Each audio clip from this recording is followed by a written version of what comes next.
conduta ditatória, né, das primeiras expedições, elas foram conhecidas como Cruzadas Popular dos Pobres, porque reunia camponeses velhos, crianças e pobres. Em 1096, começa as Cruzadas dos Nobres, né, a expedição oficial em Jerusalém, que aí a nobreza se faz pertinente, principalmente pela questão territorial.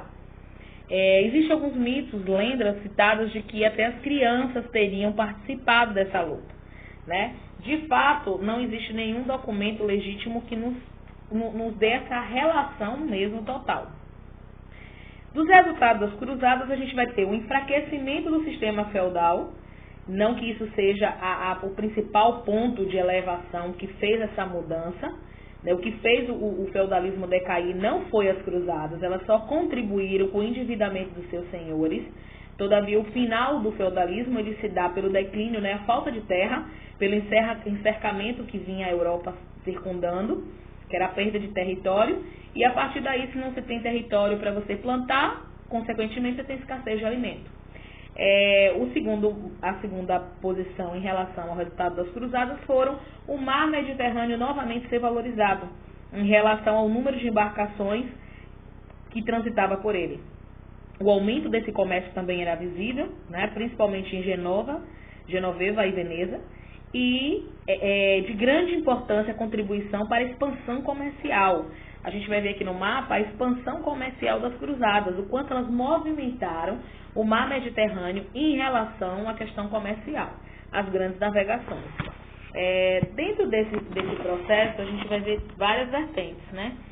Ao mesmo tempo que a gente vê uma relação de contribuição comercial, a gente vai ver também a peste, a fome, as rebeliões que eram ocasionadas. Por exemplo, era uma época de extrema crise em relação à carestia alimentar.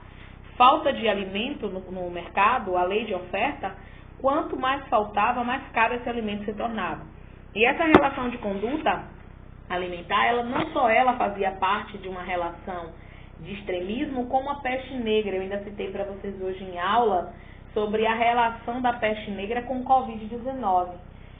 A diferença do Covid-19 para a peste negra é que uma era uma bactéria, no caso da peste negra era uma bactéria, e no Covid-19, na nossa atualidade, se trata de um vírus.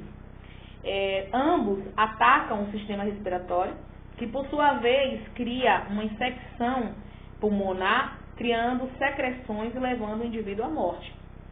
Essa relação, só que a peste negra, ela tinha uma dimensão muito mais rápida, né? O infectado, cerca de 2 a 5 dias, ele já mostrava que estava com contágio.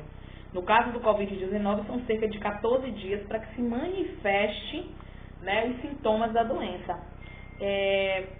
No caso da peste negra, se tratava de um bacilo de transmissão muito parecido com a transmissão que é acometida pelo Covid-19, que é pela saliva, pelo contato,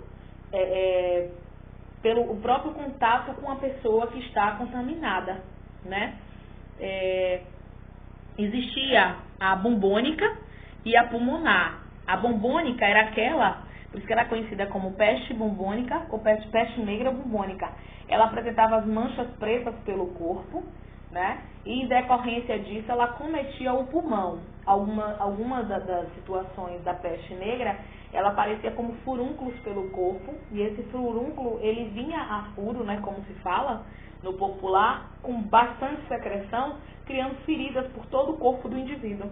E essas feridas, quando internas, ela atacava o pulmão e acometia da mesma forma. Para vocês terem ideia, essa doença ela assolou e ela matou cerca de 1/3 da população europeia entre 1348 a 1352. Né? Foi uma epidemia muito ampla. Acredita-se que essa peste tenha surgido na Ásia Central e tenha chegado à Europa pelos portos do Mediterrâneo, nas navegações, né, as embarcações, que estavam infestadas de ratos contaminados.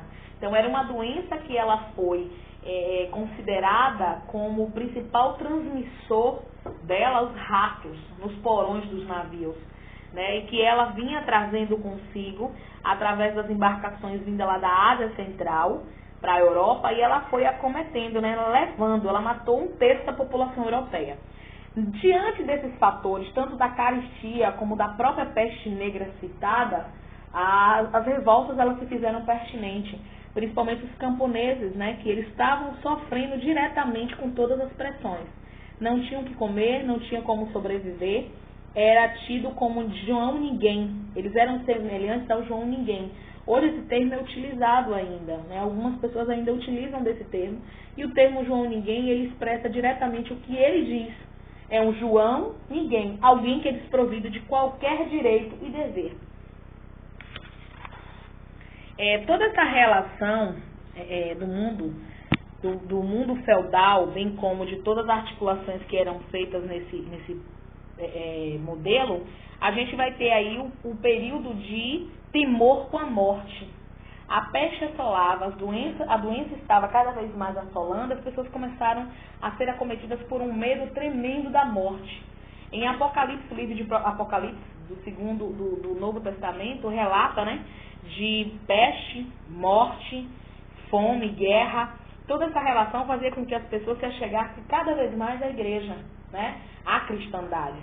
Essa relação de cenário de medo, de destruição e morte representava-se muito através dos artistas daquela época, né? E as famílias nobres começaram a perder suas terras se deslocando para as cidades, para as cortes reais, porque eles começavam a se acometer de várias situações, com medo mesmo, de serem desfavorecidos em relação àquele modelo ao que eles estavam vivendo. O livro de Apocalipse é um livro que descreve a visão do profeta apóstolo João. Nele conta-se, após a abertura de 4 primeiros 7 selos, 4 cavaleiros teriam sido liberados para despejar sobre a humanidade pecadora toda a ira divina. Esses cavaleiros seriam a morte, a peste, a fome e a guerra. Então, assim, o Apocalipse, o livro de Apocalipse relata de cavaleiros que trouxeram à humanidade, pelo pecado da humanidade, 4 pilares de ira divina. A ira de Deus seria lançada sobre o seu povo, né, pela forma de pecado, né, os pecados que eles fizeram.